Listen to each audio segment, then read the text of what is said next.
Joining me now, my friend Brandon Tatum. He's a former police officer in Tucson. He's also the founder of the Tatum Report, which I would highly, highly recommend. Brandon, before we even get started, let's dig into your shirt before my email inbox blows up and thinks that that's a serious thing.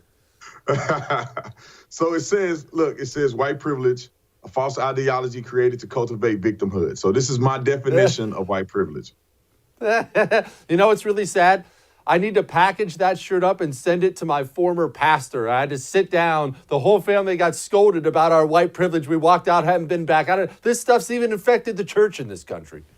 I know. Tell them to go to Tatum Report. Tell them to go to theofficertatumstore.com and get them one. You know what? I'm going to foot the bill for this. I'm just going to go ahead and buy it for myself. All right. Ballot harvesting, voter fraud, voter irregularities. There are so many things out there. And what I get more than anything else from people is, can you clarify? What do you mean? What's happening? What's happening where? Is the same thing happening in Arizona that's happening in Michigan, that's happening in Pennsylvania? What's happening, Brandon? Give me some intelligence, please. Well, it appears that there's a lot of irregularities in this 2020 election, and it seems like the irregularities benefit Joe Biden. And we can see irregularities in the voter machines, the machine type called Dominion. They are owned by the Clinton Foundation, or at least there's some association there. And it seems like they've miscounted votes that benefited Joe Biden that took President Trump out of the lead. Not only are we looking at the machine problem, we're also looking at the counting problem, because in places like Pennsylvania, Michigan, unprecedented things that they were doing. They were stopping the counting I'm assuming at midnight point on election night, which has never happened in the history of this country. And then they began counting shortly after, but it seems to reflect hundreds of thousands of votes in one direction, as if they're finding ballots. So there's a lot of corruption there, and it's hard for us to track it all. But I think that the Trump campaign has a good eye on it. They're checking the machines. They're checking whether or not those are legitimate legal votes. And I think some of those things are reflecting positively for the president, especially in the state of Arizona. They've had indications in the state of in Michigan State and also in Pennsylvania, which could obviously flip for the president due to a lot of irregularities and voter fraud. Okay, you know what? We're going to come back to the actual voter fraud thing. I have a different concern, and I realize this is getting the cart way, way, way before the horse, to use a Montana term, but you're a former police officer. I am extremely worried, not about the violence and anti-cop mentality we've seen throughout the country, throughout many parts of the country this year. I don't want to say throughout the country, that's not fair, but in many parts of the country. We now have an election where the entire Democrat media alliance is calling Joe Biden president-elect. And yet we have all these challenges. I mean, these are sworn affidavits. We have legal, this is really big. If this changes now, if the leftists in this country now have the presidency, what they will view as take it away from them again, these people are going to lose their minds and hurt people. I'm worried about the safety of everybody, not just cops, but cops included. Well, this is, in my personal opinion, this is the plan moving forward. This is what they had planned going on this whole time. They knew for a fact that Joe Biden did not clearly win this election, but they rushed to get him to 270. That was their goal. They know he cheated. They know we're going to find out about it. They wanted him to get to 270 so that they can have 4 years to talk about how President Trump stole the election and how every vote didn't count and how he was racist against the black vote and all of these different things that they have in store. This was a pre-planned method that caused chaos and confusion. They had a contingency plan. The reason why people were boarding up, the reason why they thought stuff was going to go crazy, because if they were not able to do the fraudulent voting on election night and Trump actually got to 270 first, they were going to burn everything down and make everything chaotic. But since they weren't able to do that, they were able to push Joe Biden to 270 first. We don't see that much mayhem. We don't see it because they had intentions to do it the whole time. And President Trump, after the legal battles, I believe that he's going to win the presidency, and they're going to spend the next 4 years complaining and doing the very same thing that they've been doing through COVID leading up to this election. And let me make one correction. It's not just the liberal media. Fox News rushed to make the prediction in Arizona when they shouldn't have, and they are touting that Joe Biden is the next president of the United States of America. So it's not just liberal media. Conservative media is in on it as well. What do you make of that Fox News thing? I can't tell you how many complaints I've had about that. Look, I'm not complaining. It's been great for my show. My ratings are through the roof as people are changing the channel. They're looking for alternatives. What do you make of that, though? I'm not one of these people who bashes Fox News. I'm not anti-Fox News. But, dude, this election coverage from Fox News has shocked me. Where's that coming from?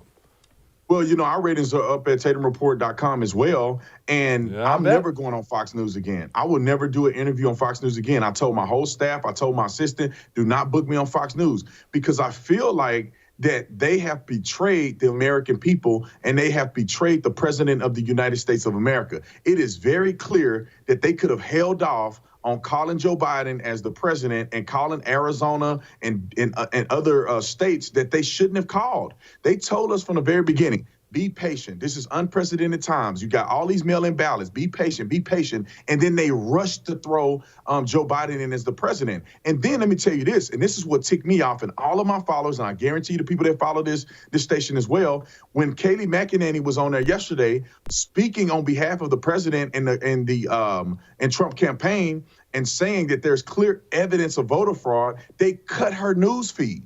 That is a decision from the top to do things, and they said that because they cannot verify her statements. Well, you can't verify probably 90% of the things that you're reporting. You don't have to advocate it, but you give them a voice to speak and let the people decide.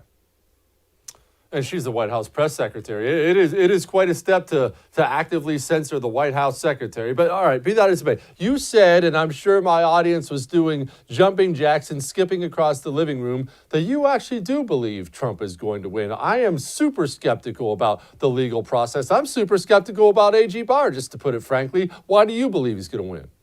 Well, yeah, I'm skeptical about all these people as well, and I'm very upset that I feel like Republicans haven't done more. We had the House and Senate and the presidency when President Trump was elected, and we didn't do nothing. We don't have any investigations. None of these people are being held accountable on the other side. Now, when you look at the election fraud, I'm more optimistic because I can see a clear legal path to some of these illegal votes not counting, which will put President Trump in the lead. Arizona is not out of the woods yet. President Trump, the last batch that was sent in Arizona, he got over 70% of those ballots went towards President Trump. All he needs is about 57% of the remaining votes to go towards his way. If it becomes 70, he takes the lead in the state of Arizona. We've seen tremendous amount of voter fraud. We have people with sworn affidavits saying that there's voter fraud. They will testify in court under oath that there is legitimate crimes being committed, and they have witnessed them. When you have people presenting affidavit of service by the hundreds, you have to investigate that and look into it. And here's another thing that makes me incredibly optimistic. Who runs state legislators in these states that we have controversy in? The Republicans do. State legislator in Arizona, in Georgia, in North Carolina, in Pennsylvania, in Wisconsin, and Michigan, all run with state legislators. The state legislators are primarily responsible for elections that are held in these states. So if there's going to be controversy, the state electors will have the ability to say, we're not certifying that Joe Biden won. We're not calling a presidential candidate because it's under audit and there's irregularities. Those things can contribute to President Trump winning this election. Daggone, man, you almost gave me so. All right, I'm on board. I'm totally down right now. What happens? I'm worried about the time frame, Brandon. I mean, look, we all know how slow the legal process is. That's in a normal legal process. This with this many states and these voter irregularities, and you're dealing with this AG and this state legislator, and you're dealing with all these things. It says November 10th on my watch. We are in a big time hurry here. Can they get this stuff done in time? That's the big question. The legal system is slow as molasses half of the time. Even with verifiable proof, they're extremely slow. It takes them months and months and months. But what we're thinking and what my perception is when it comes to the legal battle is that there's things that can happen right now. If they can determine in the Supreme Court that they did not allow people within the state and the Republican Party to view ballots, if they have illegitimate or illegal ballots being counted, they can strike those ballots immediately and say none of these ballots are going to count. You either do a revote or those ballots don't count, only the legal ballots count, which will put President Trump in the position to be reelected. So I'm on it with you, man. I'm not sure if they're going to be able to get this done in time. However, the certification happens, I believe, just before January the 20th. I think January the 14th, the Electoral College, they verified the election. Now, if they cannot verify the election or validate the voters in the election, then I think that we're going to go down the path of the House of the leader of the House of Representatives becoming the interim president until they figure out the election. So we do still have a amount of time even after the 20th to get this resolved if it's a possible path to resolution. This is hopeful as I've been in a week. Brandon Tatum, everybody, make sure you go check out the Tatum Report. I do every single day. Thank you, my man. Thank you, Jesse. Appreciate it, man. Call me back. How about that? Brandon Tatum's got me fired up. I'm ready to run through a wall right now. And we got more. Hang on.